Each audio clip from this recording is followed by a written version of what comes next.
Hey everyone, welcome back to the channel. Today we're diving into carb cycling, a nutrition strategy that's gained popularity in both fitness and weight loss communities.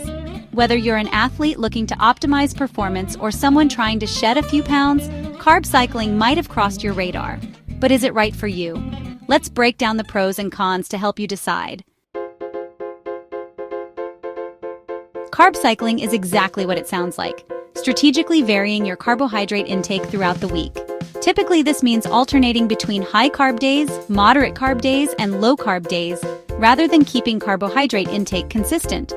For example, a basic carb cycling plan might look like high-carb days on intense workout days with 150 to 200 grams or more, moderate carb days on light workout days with 100 to 150 grams, and low-carb days on rest days with 50 to 100 grams.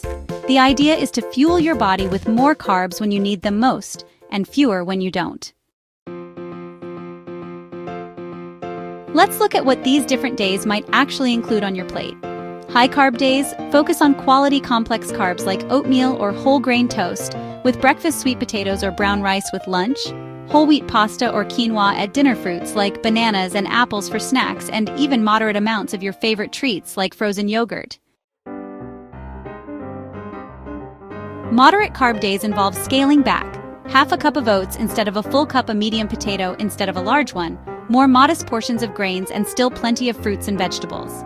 Low-carb days emphasize protein sources like eggs, chicken, fish, and tofu, healthy fats from avocados, nuts, and olive oil, non-starchy vegetables like broccoli, spinach, and bell peppers, berries, as lower-carb fruit options, and minimal grains or starchy carbs. Enhanced athletic performance.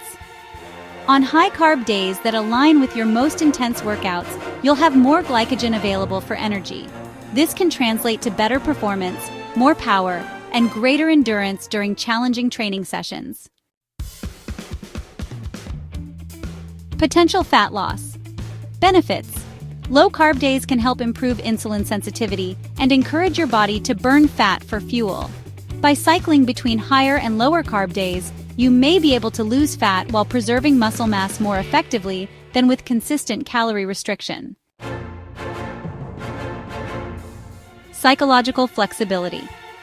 Let's be honest, restrictive diets are hard to maintain long-term. Carb cycling offers planned higher carb days that can make adherence easier. Those high carb days can serve as a mental break and make the overall approach more sustainable. Metabolic adaptation. Consistently eating in a calorie deficit can eventually slow your metabolism. Carb cycling, especially when higher carb days create temporary caloric maintenance or surplus, may help prevent this metabolic adaptation and the dreaded weight loss plateau. Complexity and planning. There's no way around it. Carb cycling requires more planning than simpler approaches. You'll need to track your carb intake carefully and plan meals according to your training schedule.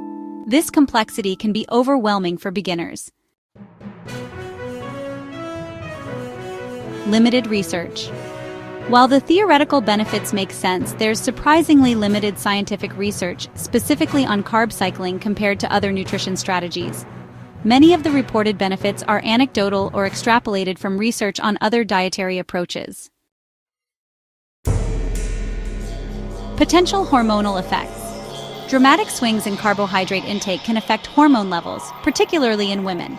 Some people report menstrual irregularities, mood swings, or energy fluctuations when carb cycling too aggressively.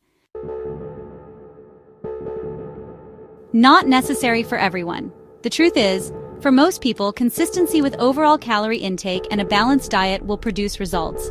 Carb cycling adds a layer of complexity that may not provide enough additional benefit to justify the extra effort for casual exercisers or those new to nutrition planning.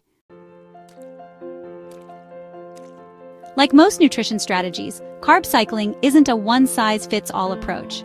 It may benefit serious athletes or those who've hit plateaus with simpler methods, but probably isn't necessary for beginners. As always, consider your lifestyle, goals, and preferences before making any major dietary changes. If you decide to try carb cycling, start with modest carb variations and adjust based on how your body responds. That's it for today. If you found this helpful, hit that like button and subscribe for more nutrition and fitness tips. Drop a comment below if you've tried carb cycling and how it worked for you.